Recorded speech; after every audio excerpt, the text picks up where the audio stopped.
हिंदी साहित्य के सभी विद्यार्थियों का पुनः एक बार आपके अपने इस YouTube चैनल साहित्य संगम में बहुत बहुत स्वागत है। बोर्ड परीक्षा 2025 का टाइम टेबल जारी हो चुका है। RBSE ने टाइम टेबल जारी कर दिया है और कक्षा 12 हिंदी साहित्य की जो मुख्य पुस्तक है अंतरा भाग 2 उसकी वन शॉट क्लासें हम देख रहे थे। परीक्षा तक पूरे पाठ्यक्रम का क्रमानुसार प्रतिदिन दौरान करवाया जाएगा। कोई भी चैप्टर कोई भी बिंदु आपका छूटेगा नहीं। इस वन शॉट क्लास में हम कवि लेखक परिचय देखेंगे, पाठ और कविता का सारांश देखेंगे, MCQs वन लाइनर देखेंगे, 2 और 3 नंबर के प्रश्न उत्तर देखेंगे। इसलिए ये क्लासें आपके लिए बहुत ज़रूरी है। साल भर आपने अगर पढ़ाई ठीक ठाक की नहीं की वो कोई मैटर नहीं करता है। आप इन क्लासों को देखिए ताकि आपको सारा कुछ समझ में आ जाए। आज के इस वीडियो में हम पाठ संख्या 4 केदारनाथ सिंह, उनकी 2 कविताएं लगा रखी है बनारस और दिशा, इसकी वन शॉट क्लासें देखेंगे। केदारनाथ सिंह जो चौथा पाठ है बनारस और दिशा कविता, इस पाठ में लगा रखी है केदारनाथ सिंह की, वो देखने वाले हैं। जन्म मृत्यु देखें तो 1934 ईस्वी में उत्तर प्रदेश के बलिया जिले के चकिया गांव में इनका जन्म हुआ और 2018 में मृत्यु हो गई। परिचय देखिए, केदारनाथ सिंह नई कविता के अग्रणी कवि हैं। बहुत इम्पोर्टेंट है कि नई कविता के ये अग्रणी कवि हैं और अज्ञेय द्वारा संपादित तीसरे तार सप्तक के कवि हैं। जो तीसरा तार सप्तक था, तार सप्तक परंपरा का सूत्रपात अज्ञेय जी ने किया, उसके कवि हैं। आपने आधुनिक हिंदी कविता में बिंब विधान विषय पर PhD की। केदारनाथ सिंह मूलतः मानवीय संवेदनाओं के कवि हैं। केदारनाथ सिंह की कविताओं में शोर शराबा न होकर विद्रोह का शांत और संयत स्वर सशक्त रूप में उभरता है। आपको अकाल में सारस संग्रह पर साहित्य अकादमी पुरस्कार मिला तथा आपके साहित्यिक योगदान के लिए आपको ज्ञानपीठ पुरस्कार भी दिया गया। अभी बिल्कुल अभी जमीन पक रही है, यहाँ से देखो, अकाल में सारस और उत्तर कबीर आपके काव्य संग्रह बहुत इम्पोर्टेंट है। अभी बिल्कुल अभी जमीन पक रही है, यहाँ से देखो, अकाल में सारस और उत्तर कबीर आपके प्रसिद्ध काव्य संग्रह हैं। ये परिचय हो गया। इसके बाद देखिए 2 कविताओं में से पहली कविता है बनारस, उसका सारांश लिखना है। बनारस कविता में प्राचीनतम शहर बनारस के सांस्कृतिक वैभव के साथ ठेठ बनारसीपन पर भी प्रकाश डाला है।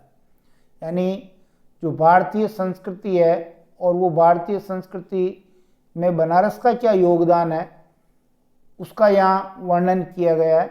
बनारस शिव की नगरी और गंगा के साथ विशिष्ट आस्था का केंद्र है। शिव की नगरी है और गंगा नदी भी वहाँ है। बनारस उत्तर प्रदेश में है, जिसे काशी या वाराणसी भी कहते हैं।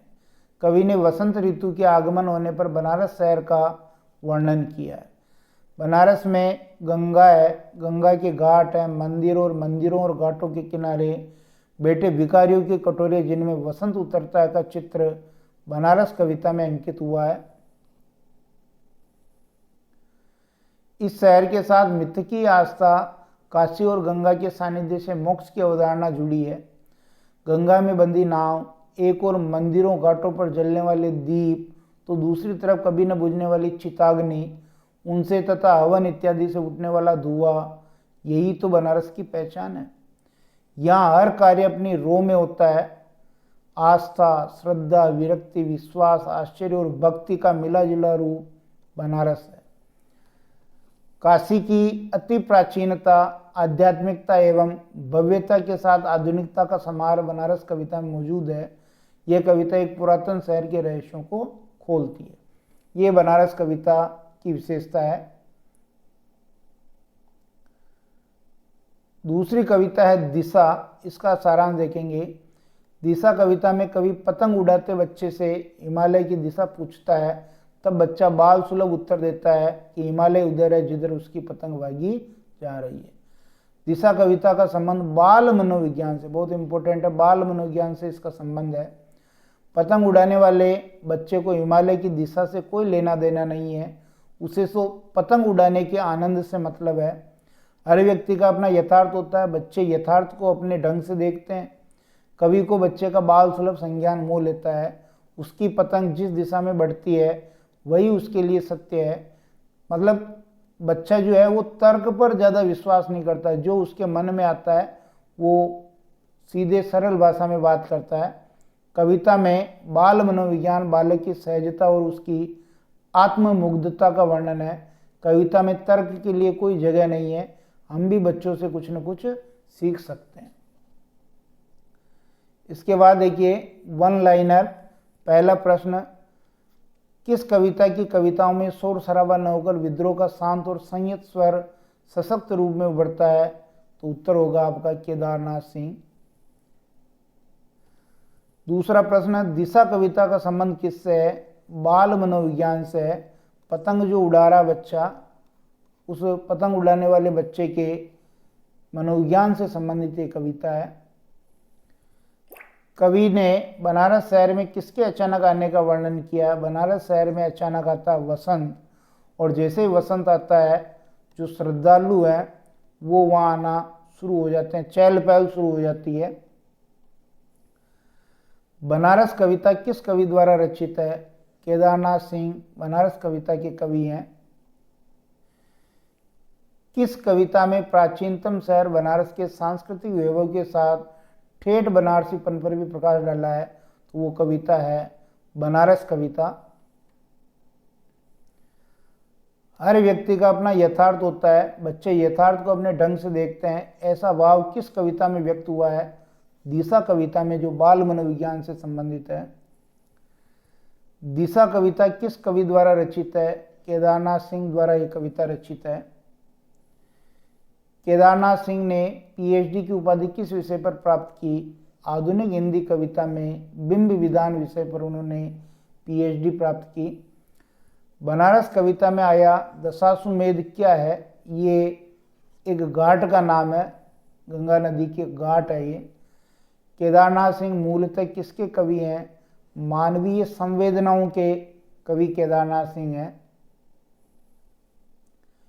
इस शहर में वसंत अचानक आता है, कवि ने यहाँ किस शहर की बात की है? बनारस शहर की कवि ने बात की है। बनारस शहर किसके कारण प्रसिद्ध है? शिव की नगरी होने के कारण, और गंगा नदी वहाँ बहती है, इस कारण बनारस प्रसिद्ध है। कवि ने भिखारियों के कटोरों में किसका उतरना बताया है? वसंत का उतरना बताया, अर्थात भीख मिलना जो है उनको शुरू हो जाती है। बनारस शहर से कौन सी मिथ की आस्था जुड़ी है? काशी और गंगा के सानिध्य से जो मोक्ष की अवधारणा है, यही मिथ की आस्था है। पतंग उड़ाते हुए बच्चे ने हिमालय की दिशा कौन सी बताई? जिधर बच्चे की पतंग उड़ करके भाग रही है वो हिमालय की दिशा है, ऐसा बच्चे ने बताया। बनारस कविता में लहर तारा या मडुआ डी क्या है? ये दो मोहल्लों के नाम है। खाली कटोरों में वसंत का उतरना क्या अर्थ है? भिखारियों को भीख मिल जाना। और इस महान पुराने शहर की जीभ किरकिराने लगती है, यहाँ महान पुराने शहर से क्या आशय है? बनारस। बनारस शहर को किसने दृढ़ता से बांध रखा है? धीरे धीरे होने की जो सामूहिक लय है उसने दृढ़ता से बांध रखा है। केदारनाथ सिंह का जन्म कब और कहाँ हुआ? तो इनका जन्म चकिया गांव में हुआ, बलिया जिला, उत्तर प्रदेश। सन जो है यहाँ पर छपा नहीं है, सन आप लिख लें कि जो केदारनाथ सिंह है वो 1934 में जन्मे थे, चकिया गांव, बलिया जिला, उत्तर प्रदेश। केदारनाथ सिंह को 1989 ईस्वी में साहित्य अकादमी पुरस्कार किस रचना पर मिला? अकाल में सारस, बहुत इंपॉर्टेंट रचना है केदारनाथ सिंह की। जमीन पक रही है, पाक रही नहीं, पक रही है, संकलन किस कवि का है जिसमें जमीन, रोटी और बेल कविता संकलित है? ये भी केदारनाथ सिंह का है। गंगा के घाट, मंदिर तथा मंदिरों और घाटों के किनारे बैठे भिखारियों के कटोरे जिनमें वसंत उतरता है का चित्र किस कविता में अंकित हुआ है? बनारस कविता में ये चित्र अंकित हुआ है। और सैकड़ों बरस से बनारस में कौन सी चीज़ें वहीं की वहीं हैं? गंगा नदी वहीं है, वहाँ जो नाव बंधी हुई है वो वहीं है, और तुलसीदास की खड़ाऊ वहीं है। ये तीन चीज़ें वहीं की वहीं हैं। ये वन लाइनर MCQ क्वेश्चन थे, और 2 और 3 नंबर के प्रश्न भी आपके पूछे जाते हैं। खाली कटोरों में वसंत का उतरना से क्या आशय है? खाली कटोरों में वसंत का उतरना का आशय है कि भिखारियों को भीख मिलने लग जाती है। इससे पहले उन्हें भीख नहीं मिल रही थी। गंगा के घाटों पर भिखारी कुछ पाने की उम्मीद में आंखें बिछाए बैठे हुए थे, लेकिन उनके भिक्षा पात्र खाली ही थे। वसंत के आगमन से गंगा स्नान हेतु अचानक घाट पर श्रद्धालुओं की भीड़ बढ़ने लगी है। अब लोग उन्हें भिक्षा दे रहे हैं। भिक्षा मिलने से उनके मुख पर प्रसन्नता दिखाई देने लगी है। अतः कवि ने खाली कटोरों में सिक्कों के आने को वसंत का उतरना कहा है। वसंत ऋतु भी प्रसन्नता का प्रतीक है, और जब भिखारियों को भीख मिल जाती है तो वो भी प्रसन्न हो जाते हैं। बनारस में वसंत का आगमन कैसा होता है और उसका क्या प्रभाव इस शहर पर पड़ता है? कवि के अनुसार प्रकृति में तो वसंत का आगमन धीरे धीरे होता है, पर बनारस में वसंत का आगमन अचानक होता है। बनारस शहर के मोहल्लों में धूल का बवंडर बनने लगता है। धूल के चारों ओर छा जाने के कारण लोगों के मुंह में किरकिराहट उत्पन्न होने लगती है। बनारस में वसंत का आना प्रकृति में वसंत के आने से बिल्कुल अलग है। प्राय वसंत में फूल खिलते हैं, वातावरण में सुगंध फैल जाती है, पेड़ों पर नए पत्ते तथा कोंपलें निकलने लगती है, परंतु बनारस का वसंत धूल से भरा होता है। बसंत के आने से भिखारियों व बंदरों के चेहरों पर चमक आ जाती है। लोगों का बनारस शहर में आना शुरू हो जाता है, जिससे भीड़ बढ़ने लग जाती है। गंगा के घाट लोगों से बढ़ जाते हैं। बनारस की पूर्णता और रिक्तता को कवि ने किस प्रकार दिखाया है? कवि बनारस की पूर्णता और उसके उल्लास भरे दिन से दर्शाता है। यानी जो बनारस में पूर्णता है वो उल्लास भरे दिन की शुरुआत होती है। कवि के अनुसार यह शहर गंगा स्नान, पूजा अर्चना से प्रसन्न रहता है। यहाँ तकलीफों तथा कठिनाइयों के बाद भी हर दिन उल्लास और आनंद में भरपूर होता है। बनारस की रिक्तता को कवि मृत शरीरों के माध्यम से दर्शाता है। उसके अनुसार रोज ही यहाँ कितने सौदाह संस्कार के लिए गंगा घाट की ओर जाते हैं। उन शवों को कंधों पर गंगा घाट तक ले जाया जाता है। यह रिक्तता बनारस का नित्य क्रम है, जो मृत्यु रूपी परम सत्य का एहसास दिलाती है।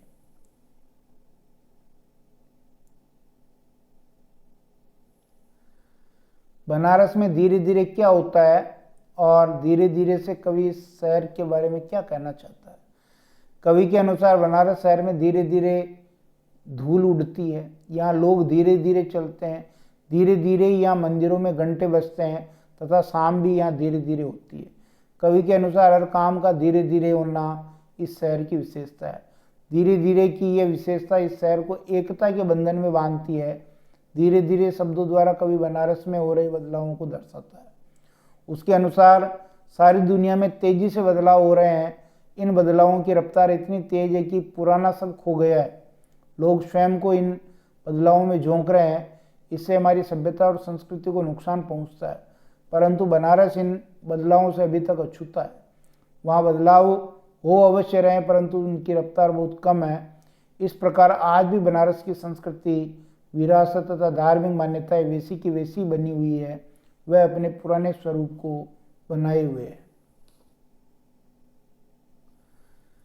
धीरे धीरे होने की सामूहिक लय में क्या क्या बंधा है? धीरे धीरे की सामूहिक लय में पूरा बनारस बंधा हुआ है। यह लय इस शहर को मजबूती प्रदान करती है। धीरे धीरे की सामूहिक लय में यहाँ बदलाव नहीं हुए हैं और चीज़ें प्राचीन काल से जहाँ विद्यमान थी वहीं पर आज भी विद्यमान है। गंगा के घाटों पर बंदी नाव आज भी वहीं बंधी हुई है जहाँ सदियों से बंदी चली आ रही है। संत कवि तुलसीदास जी की खड़ाऊ भी सदियों से उसी स्थान पर सुसज्जित है। अपने आसपास हो रहे बदलावों से ये शहर अछूता है। यहाँ की प्राचीन परंपराएं संस्कृति, मान्यताएं, धार्मिक आस्थाएं, ऐतिहासिक विरासत वैसी की वैसी है। लोगों के लिए गंगा नदी आज भी पूज्य मोक्षदायिनी है। लोग आज भी गंगा को माता मानकर उसकी पूजा अर्चना करते हैं। उनमें आधुनिक सभ्यता का रंग नहीं चढ़ा है, इसलिए यह शहर अपने पुरातन स्वरूप को संभाले हुए प्रतिदिन आगे बढ़ रहा है। ध्यान से देखो तो ये आधा है और आधा नहीं है। इस पंक्ति का क्या आशय है? इन पंक्तियों के माध्यम से कवि ने बनारस की विचित्रता को दर्शाया है। कवि को बनारस शहर में प्राचीनता और नवीनता का संगम दिखाई देता है। कवि आधे शब्द के द्वारा बनारस शहर के अधूरेपन को भी व्यक्त करता है। यहाँ प्रतीकात्मकता का भाव विद्यमान है। आधा बनारस धार्मिक प्रवृत्ति वाले लोगों को और आधा बनारस प्राचीन संस्कृति को मानने वाले लोगों का प्रतीक है, तथा आधा बनारस आधुनिक संस्कृति को मानने वाले लोगों का प्रतीक है।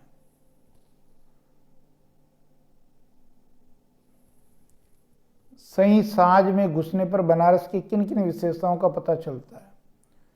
तो देखिए, मंदिरों में हो रही आरती के कारण सारा वातावरण आलोकित हो रहा होता है, अर्थात प्रकाश चारों तरफ फैल रहा होता है। आरती के आलोक में बनारस शहर की सुंदरता अतुलनीय हो जाती है। यह कभी आधा जल में या आधा जल के ऊपर सा जान पड़ता है। शंख ध्वनि चारों ओर गूंज रही है। यहाँ प्राचीनता तथा आधुनिकता का सुंदर रूप दिखाई देता है, अर्थात जहाँ एक ओर यहाँ प्राचीन मान्यताएं जीवित है, वहीं यह बदलाव की ओर भी अग्रसर है। गंगा के घाटों में कहीं पूजा का शोर है तो कहीं शवों का दाह संस्कार होता है, जो हमें जीवन के कड़वे सत्य के दर्शन कराता है। लोग गंगा स्नान कर रहे हैं, घाटों पर दीपक जला रहे हैं। आधे शहर आधुनिक लोगों के सो जाने के कारण सन्नाटा पसरा हुआ है। और इस महान पुराने शहर की जीभ किरकिराने लगती पंक्ति का क्या आशय है? वसंत के आगमन पर बनारस शहर में धूल भरी आंधियां चलने लगती है। इससे इस शहर के गली मोहल्लों में धूल ही धूल हो जाती है। ये धूल वसंत के आगमन पर होने वाले उत्सवों के आयोजन से उड़ रही है, अर्थात वसंत के आगमन से ही धार्मिक सांस्कृतिक आयोजन होने लग गए हैं और श्रद्धालु इन आयोजनों में बढ़ चढ़ करके भाग ले रहे हैं। अपनी एक टांग पर खड़ा ये शहर अपनी दूसरी टांग से बिल्कुल बेखबर से क्या आशय है? बनारस आध्यात्मिकता में इतना रत है कि उसे हो रहे बदलावों के विषय में ज्ञान ही नहीं है। बनारस भौतिक चिंताओं से दूर है। वह बस आध्यात्मिकता के रंग में रंगा हुआ दूसरे पक्ष से बिल्कुल अनजान खड़ा है। बनारस को केवल अपनी संस्कृति प्रिय है। यहाँ एक टांग से आशय है धार्मिक प्रवृत्ति वाले लोग जो प्राचीन संस्कृति को मानते हैं, और दूसरी टांग से आशय है आधुनिक संस्कृति को मानने वाले लोग। ये आधा जल में, आधा मंत्र में, आधा फूल में पंक्ति का क्या आशय है? कवि ने इस पंक्ति के माध्यम से बनारस के दार्शनिक पक्ष को उजागर किया। केदारनाथ जी कह रहे हैं कि ढलती शाम के समय आरती की रोशनी में वाराणसी की बनावट अलौकिक प्रतीत होती है। यह शहर आधा जल में अर्थात गंगा की संस्कृति से ओतप्रोत है, आधा मंत्र में यानी भक्ति में डूबा हुआ है, और आधा फूल में अर्थात फूल श्रृंगार में डूबा हुआ है। राख और रोशनी के ऊंचे ऊंचे स्तंभ किसे कहा गया है? कवि ने बनारस की आत्मनिर्भरता, दृढ़ता व सहयोगी भावना को प्रदर्शित किया है। केदारनाथ जी का मानना है कि बनारस में धार्मिक प्रवृत्ति और प्राचीन संस्कृति को मानने वाले लोग अपने विश्वास के बल पर खड़े हैं, आत्मसम्मान के साथ खड़े हैं।